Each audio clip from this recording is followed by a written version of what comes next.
श्री इमरान प्रतापगढ़ी जी। धन्यवाद सभापति महोदय। हम ही को कातिल कहेगी दुनिया, हमारा ही कत्लेआम होगा। हम ही कुएं खोदते फिरेंगे, हम ही पे पानी हराम होगा। सभापति महोदय, सन 1947 में दिल्ली की जामा मस्जिद की तारीखी सीढ़ियों पर खड़े होकर के भारत रत्न मौलाना अबुल कलाम आजाद साहब ने कहा था कि मुसलमानों कहां जा रहे हो, यह है तुम्हारा मुल्क, यहां तुम्हारे आबाओ अजदाद की कब्रें हैं। उस वक्त मौलाना आजाद की ये सदाएं सुन करके लोगों ने अपने सरों की गठरियां उतार करके रख दी थी। आज उसी दिल्ली में मौजूद देश की संसद में एक बिल आया है जो हमसे उसी जामा मस्जिद की सीढ़ियों के सबूत मांगेगा, जो उन्हीं सीढ़ियों के पास अपनी कब्र में सोए हुए मौलाना आजाद को फिर से कब्र से सदा देनी पड़ेगी कि ये जो कब्र है वो मेरी कब्र है, ये किसी सरकार की जागीर नहीं है। सभापति महोदय, मैं जहां खड़ा हूं इसी संसद भवन के सामने सड़क के उस पार अपनी कब्र में सोए हुए भारत के पूर्व राष्ट्रपति फखरुद्दीन अली अहमद की कब्र है। शायद अब उस कब्र से भी सदाएं आए कि ये कब्र मेरी कब्र है, ये सरकार की जागीर नहीं है। सभापति महोदय, मैं वक्फ कानूनों में किए जा रहे संविधान विरोधी बदलावों के खिलाफ बोलने के लिए खड़ा हुआ हूं। संविधान का आर्टिकल 14 हो, 29 हो, 30 हो, चीख चीख कर कहता है कि देश में सब बराबर के हकदार हैं। आर्टिकल 26 कहता है कि सबको अपने अपने मजहबी कामों के लिए मंदिर, मस्जिद, गिरजाघर, गुरुद्वारों का निर्माण करने का हक है और उसका रखरखाव का भी हक है। लेकिन डॉक्टर बाबा साहब अंबेडकर के संविधान को हर दिन कुचलने वाली यह सरकार देश के मुसलमानों से नफरत में इतनी अंधी हो गई है कि खुलेआम देश की संसद में देश सरकार के माइनॉरिटी मिनिस्टर साहब और होम मिनिस्टर साहब झूठ बोलते हैं और देश को गुमराह करते हैं। झूठ शब्द असत्य बोलते हैं। सरकार ने इस बिल का नाम उम्मीद रखा है। मंत्री जी कल से इसे देश के मुसलमानों के लिए नई उम्मीद बता रहे हैं। नहीं मंत्री जी, न तो यह बिल मुसलमानों के लिए नई उम्मीद है और न ही उम्मीद की नई किरण। सभापति महोदय, भाजपा ने पूरे देश में वक्फ के नाम पर कई सारे झूठ फैलाए हैं। आइए आज उनकी सच्चाई पर बात करते हैं। वक्फ ट्रिब्यूनल को ऐसे बताया जाता है जैसे वक्फ ट्रिब्यूनल कोई मजहबी खाप पंचायत हो। सभापति महोदय, जबकि सच्चाई यह है कि वक्फ ट्रिब्यूनल भी तो सरकारी न्यायिक विभाग है जिसमें सरकार द्वारा नियुक्त जज होते हैं, जिसमें प्रशासनिक अधिकारी होते हैं, कहीं ऊपर से थोड़ी आ गए।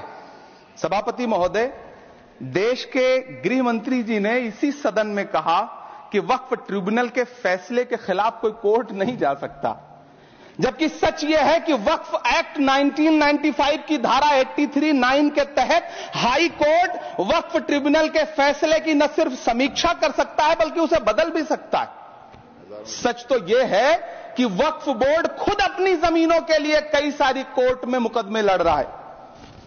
सभापति महोदय, दिल्ली की जिन 123 संपत्तियों को लेकर कल माइनॉरिटी मिनिस्टर, होम मिनिस्टर साहब और अभी आदरणीय नेता सदन बात कर रहे थे, आइए उनकी सच्चाइयों पे भी बात करते हैं।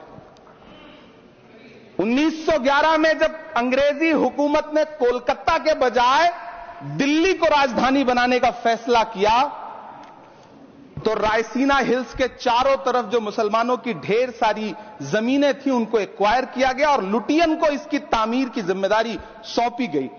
सेंट्रल विस्टा की तरह लुटियन जोन का मेगा प्लान तैयार हुआ, लेकिन उस वक्त के मुसलमानों ने उस वक्त की अंग्रेजी हुकूमत से अपनी इबादत गाहों को बचाने के लिए लड़ाई लड़ी।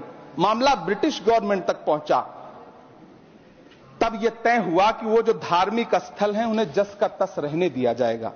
इंडिया गेट के बगल वाली मस्जिद हो, जाप्तागंज, सुनहरी बाग मस्जिद हो, पार्लियामेंट रोड वाली मस्जिद हो, ऐसी 123 संपत्तियों के मैनेजमेंट के लिए 1913 में मुसलमान वक्फ वैलिडेशन एक्ट बना और उसके बाद एक नया शहर बसाया गया जिसे लुटियंस जोन का नाम दिया गया। फिर 1943-45 के बीच एक और समझौता हुआ आजादी से पहले उसके तहत काफी सारी वक्फ जायदादों को सुन्नी मजलिस औकाफ बनाकर उसके अंडर किया गया ताकि उसकी देखरेख की जा सके। गृह मंत्री जी 2 दिन से सदन में जो बात कह रहे हैं वो दरअसल 123 संपत्तियां उसी सुन्नी मजलिस औकाफ के तहत आती है। सभापति महोदय, आजाद भारत आजाद हुआ। आजादी के बाद भारत में 1954 में वक्फ एक्ट लागू हुआ, जिसकी धारा 9 के तहत 1964 में केंद्रीय वक्फ काउंसिल का गठन हुआ। दिल्ली की वही 123 प्रॉपर्टीज को 1970 में सर्वे गजट करके गजट नोटिफाई किया गया। इसके निपटारे के लिए पूर्व प्रधानमंत्री इंदिरा जी के द्वारा 1974 में एक बर्नी कमेटी बनाई गई। बर्नी कमेटी ने 1976 में इन 123 संपत्तियों को दिल्ली वक्फ बोर्ड की संपत्ति होने की रिपोर्ट सौंपी। उस रिपोर्ट के आधार पर 1984 में कांग्रेस सरकार ने उन 123 प्रॉपर्टीज को दिल्ली वक्फ बोर्ड को सौंपने का फैसला किया, जिसके खिलाफ विश्व हिंदू परिषद कोर्ट गई। मामला 2011 तक पेंडिंग रहा। फिर 2011 में कोर्ट ने सरकार को आदेशित किया कि इसका निपटारा करो।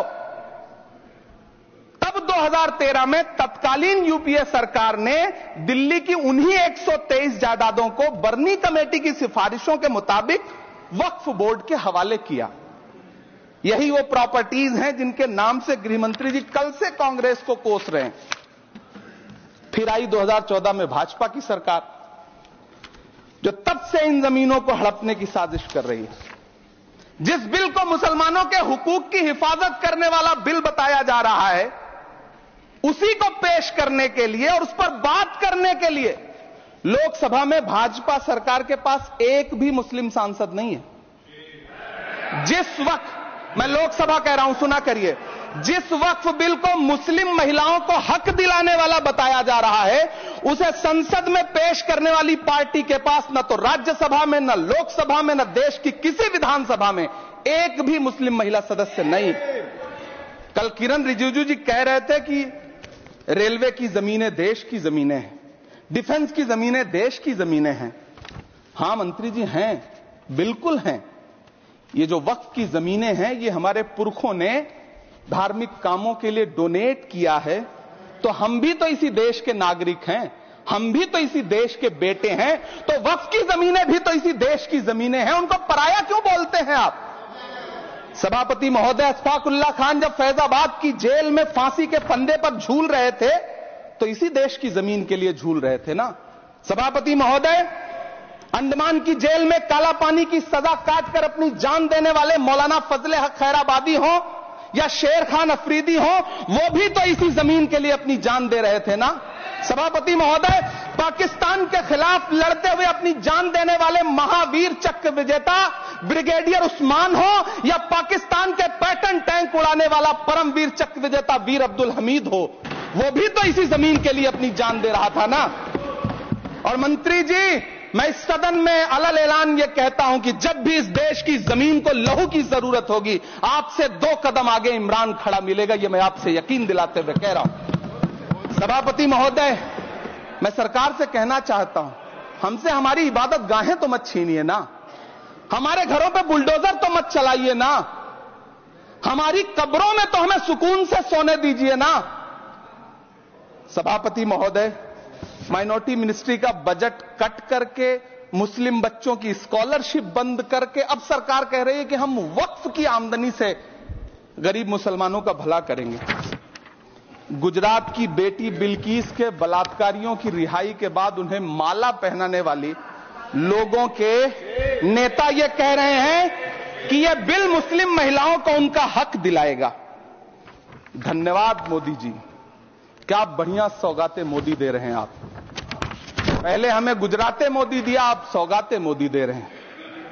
लेकिन यह सरकार इतना याद रखे कि इसी ठसक के साथ देश की संसद में सीए का कानून भी लाया गया था और कहा गया था बड़े बड़े भाषण देकर के कि पड़ोसी देशों से हिंदू भाइयों को ला करके यहां नागरिकता दी जाएगी। लेकिन मैं आपके संज्ञान में लाता हूं सर कि पिछले इतने दिनों में इनसे नागरिकता लेने के लिए 2000 व्यक्ति भी नहीं आए, जबकि इसके उलट इन्हीं की सरकार में पिछले 10 साल में 15 लाख से ज्यादा भारतीयों ने भारत की नागरिकता छोड़ करके दूसरे देश में जाकर के बस गए।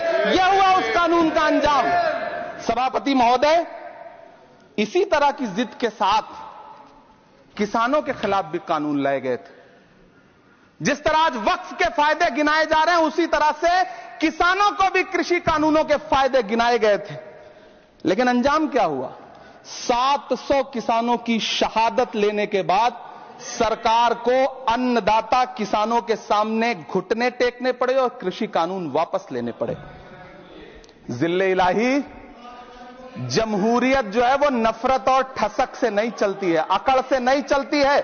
उसमें सबकी हिस्सेदारी जरूरी है। कल देश के माइनॉरिटी मिनिस्टर ने लोकसभा में खड़े होकर एक शेर सुनाया था कि मुझसे कोई बदगुमान न हो, तो मैं उन्हें एक शेर सुनाना चाहता हूं कि मैं आज जद पे हूं तो इतना खुशगुमान न हो, मैं आज जद पे हूं तो इतना खुशगुमान न हो, चराग सबके बुझेंगे हवा किसी की नहीं। नीतीश कुमार जी हो, चंद्रबाबू नायडू जी हो, चिराग पासवान जी हो, जयंत चौधरी जी हो, देवे गौड़ा जी हो, जीतन राम मांझी जी हो, सबको समझना पड़ेगा कि जब जंगल में आग लगती है तो न वो बरगद बचते हैं जो हवा को आंधी में तब्दील करते हैं, न वो बांस बचते हैं जो आपसी रगड़ से चिंगारी पैदा करते हैं। सभापति महोदय, जब देश को मनमोहन सिंह साहब जैसा काबिल प्रधानमंत्री मिलता है तो देश को आरटीआई जैसा एक्ट मिलता है, सेज जैसा एक्ट मिलता है, मनरेगा जैसा एक्ट मिलता है, लिबरलाइजेशन मिलता है, राइट टू एजुकेशन मिलता है, नेशनल फूड सिक्योरिटी एक्ट मिलता है। लेकिन जब देश को सौगातें मोदी मिलती है तो क्या मिलता है? सीए मिलता है, फॉर्म्स लॉ मिलता है, आर्टिकल 370 मिलता है, इलेक्टोरल बॉन्ड जैसा एक्ट मिलता है और वक्फ अमेंडमेंट एक्ट जैसे बिल देश को मिलते हैं। मुझे तो अपने हमवतन भाइयों से पूछना है कि आपको अपने बच्चों की तरक्की, खुशहाली और नौकरी की दरकार है या फिर मुसलमानों की दान की गई जमीनों को लूटकर धन्ना सेठों को देने की साजिश करने वाले कानून की? सभापति महोदय, यह सरकार रात के 3 बजे तक पूरे देश को जगा करके संसद में अपने ही नागरिकों को नीचा दिखाने के लिए वक्फ बिल ला रही थी, तो उधर रात के 1:30 बजे अमेरिका हम पर 26% टैरिफ लगा रहा था। सरकार की प्राथमिकताएं देश को पता। सभापति महोदय, मैं बहुत भावुक हूं आज, और मुझे अच्छा लगा कि आदरणीय नेता सदन जगत प्रकाश नड्डा जी ने बहुत अच्छी बातें भी की, मन से बातें की। क्योंकि उनके नाम में प्रकाश जुड़ा है तो मैं उनमें हमेशा एक रोशनी की किरण देखता हूं। मैं उनके सामने बहुत अदब से यह बात कहना चाहता हूं कि चिरागों के सफर में दबदबा हो आंधियों का तो फिर अंजाम जुल्मत के सिवा कुछ भी नहीं होगा। यह दुनिया नफरतों के आखिरी स्टेज पर है, इलाज इसका मोहब्बत के सिवा कुछ भी नहीं होगा। मैं भावुक हूं, मेरी पलकें गीली हैं। अगर देश की एक बहुत बड़ी आबादी को लगता है कि आप उसका भला करने के लिए नहीं बल्कि उनकी इबादतगाहों, उनकी कब्रिस्तानों, उनकी खानकाहों को बर्बाद करने का बिल ला रहे हैं, तो फिर आप अगर समझाने में नाकामयाब रहे हैं तो यह आपकी नाकामयाबी है। पहले समझाइए, उसके बाद कोई बिल लेकर के आइए, तब शायद हम आपका इतनी पुरजोर तरीके से विरोध ना करें। लेकिन सभापति महोदय, मैं अंत में सिर्फ इतना कहना चाहता हूं कि इस बिल में जो भी पॉइंट्स दिए गए हैं, बॉम्सी पोर्टल देख लीजिए, सरकार का झूठ आपको पकड़ में आ जाएगा। हम डरे नहीं हैं, हम सिर्फ सरकार से अपील कर रहे हैं कि हमें अपना समझिए।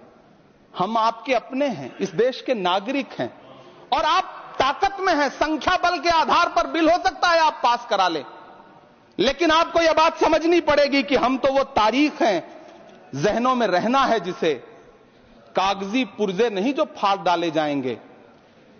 जिस जमीन पर मैं खड़ा हूं यह मेरी पहचान है। आप आंधी हैं तो क्या मुझको उड़ा ले जाएंगे? आपको यह बात समझनी पड़ेगी।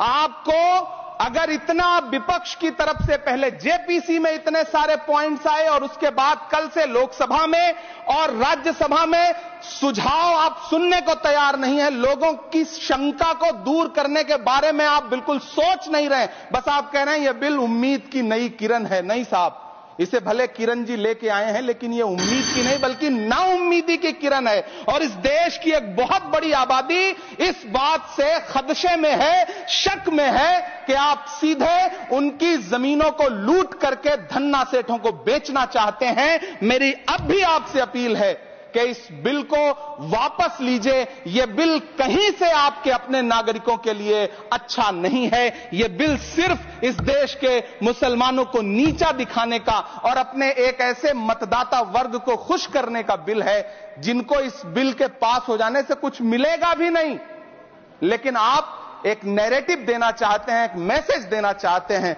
मेरी आपसे अपील है कि कृपया ये जो सबका साथ सबका विकास का नारा है, इस नारे को रत्ती भर तो चरित्रार्थ कर दीजिए। बहुत बहुत धन्यवाद।